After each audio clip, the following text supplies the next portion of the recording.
Yo, what's up guys? Welcome back to a brand new video on Prize Picks. In this video, I'm giving you all my best plays for college football Saturday, and we've got a huge slate. So make sure you guys are locked in. First up, do me a solid, drop a like on this video, and also drop a comment. Tell me which game you're most excited to watch, because I know me personally for sure it is the Longhorns facing against the Bulldogs. I think that's going to be an awesome game because it's a 5 versus a 10, right? And it's Texas, Georgia. Like, really, what else could you ask for, right? But we're going to hop over to CFB right here. And first up, before I get into all this, I want to make sure I'm promoting the Discord. The Discord is where I drop my free plays, and I got a good community up in there as well. So open chat right here is a bunch of people active talking about fantasy football, talking about sports. Basically, just a good, solid group of people talking about what we all love the most in this world, which is sports. Such a fun thing to literally just passing time on Saturday. And it's even better because you're not just passing time like everybody else is, you're passing time while making money. Now, let's get into the top plays of the day, and we're going to start off with that exact game that I just talked about, which is Texas at Georgia. And we're going to Ryan Wingo right here, who is on the road in this one, and I want to show you guys exactly what I'm talking about.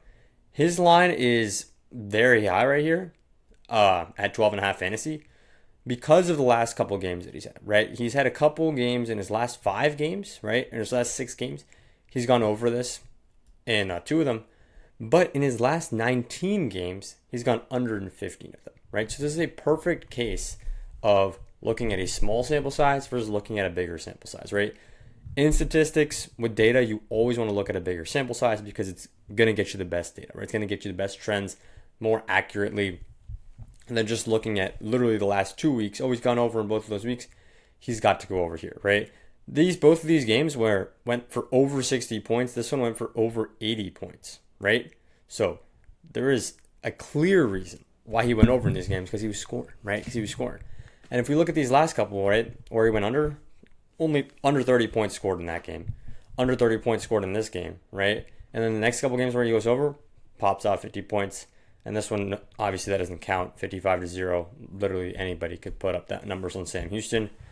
And that's not at all what they're going to get in this game against Georgia, right? So don't have to worry about getting another 28.5 fantasy point performance right there from Ryan Wingo. I expect him to go under here. Very simple, because it's just not a great matchup for him, right? Like, the Georgia passing defense is, they're not locked down. They're solid, right? They're not locked down. But this is one of those spots where if it was at 10.5, I would feel okay about it, right? Taking it over, taking it under. But at 12.5, it's too high for me, right? He could still have a great game, get 5 catches, 70 yards, and miss, right? Once I put it that way, it makes a lot of sense, right? It makes a lot of sense why we're taking the under on fantasy points. Now, we're going to move into the next play. There's a ton of plays right here, but let's go ahead and talk about this next one. We're sticking with the wide receivers, and this time we're taking one of them on the over. It's Jeremiah Smith to find the end zone. So they are hosting UCLA in this one. OSU hasn't lost the game. OSU looks super strong. And one of those players that looks, very strong as well is Jeremiah Smith. I want to show you his touchdown numbers. 1 touchdown, 2 touchdowns, 0 touchdowns, 1, 2, 1, 2, 2. Ridiculous. Absolutely ridiculous. And now his line is at 1. It's definitely not a even money play. Looks like it's a little bit of a goblin right here. I would take it there too, right? If you're on PrizePicks, take it as a goblin. If you're anywhere else, take it as a parlay piece, right? So what is a parlay piece? Basically, instead of taking one straight play that's around minus 110 or plus 110 in that range, you're taking one single play that's a minus 250, but around a minus 250 or a minus 150, and you're slotting that into a parlay that you're making, right? So that's exactly what you need to do in order to make a parlay piece play. This is a perfect parlay piece, right? So that's what I'm going to give you on this channel. It's not just only straight picks. It's not just only player prop plays, right? Got a little bit of parlay piece action right here, as well as some great straight picks on even odds. Now we're going to stick with that same team, and we're taking Julian Sain on the under, actually. So the reason we're taking him on the under, because it's passing attempts, and they're not going to pass the ball very much. I know they are significantly better in their passing game than their running game, right? Nobody's doubting that, right? But UCLA is not going to test them at home. It's just not going to happen. Right? UCLA is not going to test them at all. So this game could be over in the first half. And what does that mean? They could just run away with it. I could expect Julian saying getting benched in the fourth quarter, even if he doesn't, probably just going to be handing the ball off, letting the clock roll down. So he could have a great game right here, go for 250 yards, but only throw the ball 22 times because he really didn't need to do all that much, right? That's exactly what I'm projecting. And if we look at the stats, they show the exact same story, right? The time that he actually went over in this game was against Ohio, and this is a weird one. You're going to look at this and go, well, that wasn't a close game, right? It was 9-37. But if you zoom into what actually happened in this game, the first half was very close, right? It was very close. OSU actually needed to lock in towards the back end of the game and win, pretty much towards the end, right? But if you look at this, not super close game. I mean, the first quarter, I guess, was close, but it really wasn't that close. He went under. Not close at all. He went under. Not close at all. He went under. And close, but they had that game in the bag the whole week through, right? So this is just when Insane is at home in these games. Exactly how does he play, right? He literally plays very safe, very simple, not throwing the ball all that much, right? At least his passing attempts at 28 or over, I don't like it. 27.5, I'm taking the under. Now, moving to the next play, we're taking Malachi Toney, right? So right here, we want Malachi Toney on the receiving yards, and we want Malachi Toney on the over on receiving yards. So I know he had a massive dud week. I'll show you the last 10, if I can. Just the whole season, I suppose. I guess he hasn't played 10 games this season. But these are the 9 games that he's played so far. He's gotten over in 6 out of 9 of these games. And you might say, well, he's been having a couple rough weeks recently, right? Against Syracuse, he only had 12 receiving yards against a terrible passing defense. Well, they really didn't need to pass the ball that much, right? This was a game where they needed to pass. This was a game where they really didn't, right? They really didn't need to pass the ball, so he didn't go over. He still got 52 yards, very good in his own right.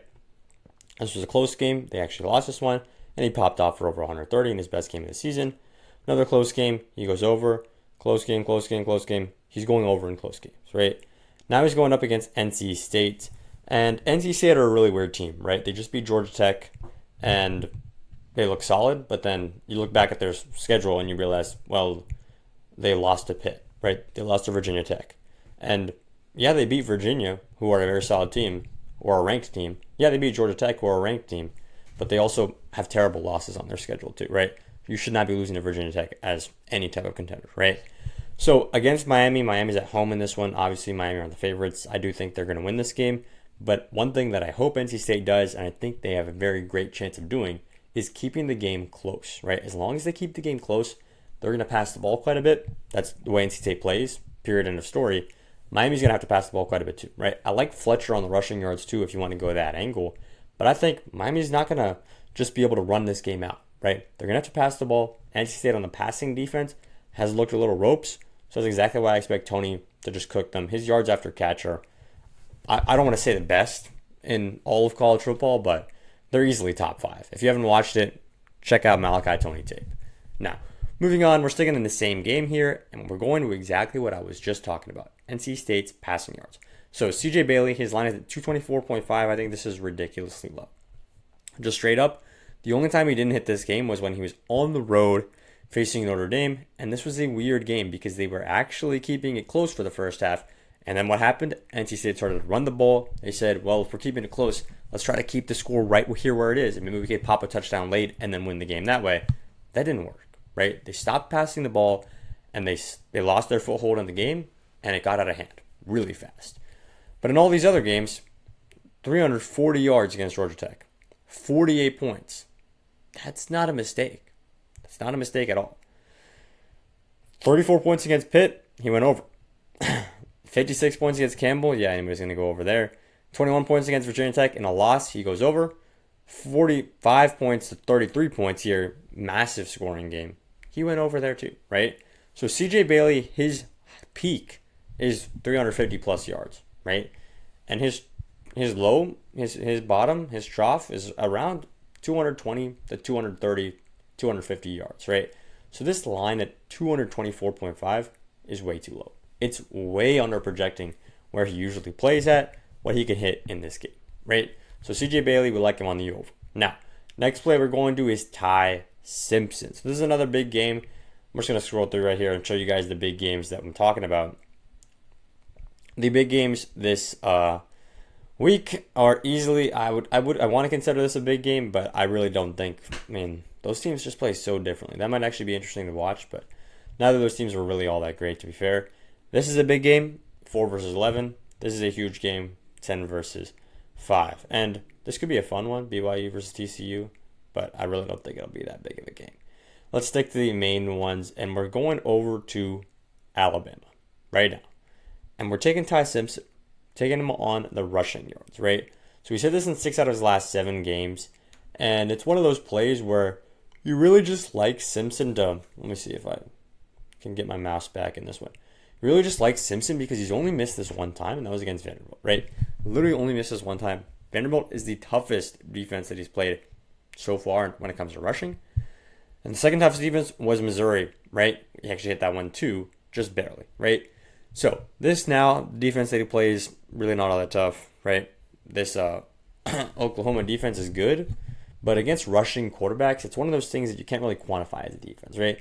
You could look at, well, how much rushing yards did they allow to quarterbacks previously, but every quarterback, when it comes to rushing, plays very differently, right? Some of them are intending to rush. Some of them just kind of do it if they have to. Some of them don't even want to at all. They'd rather throw the ball away than rush for a few yards, right? Ty Simpson's not one of those guys. He's the guy that if there's green grass in front of him, he's going to go pick it up.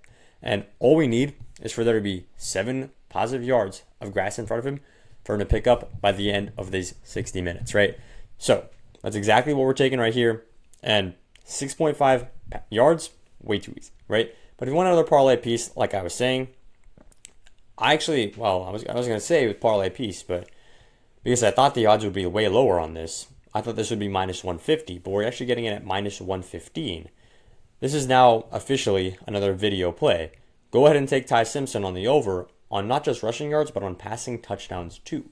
1.5 passing touchdowns is this a joke? Like, this is egregiously low to get at minus 115. This is really good value because if you look at all these games, right, only time he didn't hit was when they only scored 20 points in that game against LSU. Every thought it was going to be a high scoring game. Didn't happen. 20 points, right? That was a very boring game, honestly. 29 points, and he hits this line. 37 points, he hits this line. 27 points, he hits this line. 30 points, he hits the line, right? You see the exact trend that I'm talking about right here. Now, all we need is that for this game against Oklahoma, he's also at home, which would lend more to passing touchdowns, right? All we need is that this game against Oklahoma, he and the team scores 21 points or higher. Because if that happens, there's a very good chance that at least a couple of those touchdowns are passing touchdowns, right? Ty Simpson on passing touchdowns. And now let's move into the next play of the day. We're sticking in the same game. We're taking Isaiah Satania. I think that's how you say the name because this name has been tripping up so many people. I'm going to go with Satania. But this kid is so broken, right? This kid is absolutely nuts. He's only missed in one game so far, and that's against Texas on the road where he missed by 5 yards. That is nuts. The amount of consistency this man has, it's insane, right? And the only worry that you could be having here, literally the only worry, is because the matchup is tough, right? The matchup is a pretty tough one. If we look at the, here we go. If we look at the receiving yards rank, like I'll show you guys right here. If you look at the receiving yards rank, they're the 10th ranked, right? So they're top 10 receiving defense. Their secondary is very solid.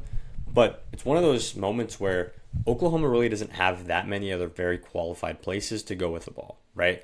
He's going to be able to get enough targets for him to go over, even if he has a bad game, right?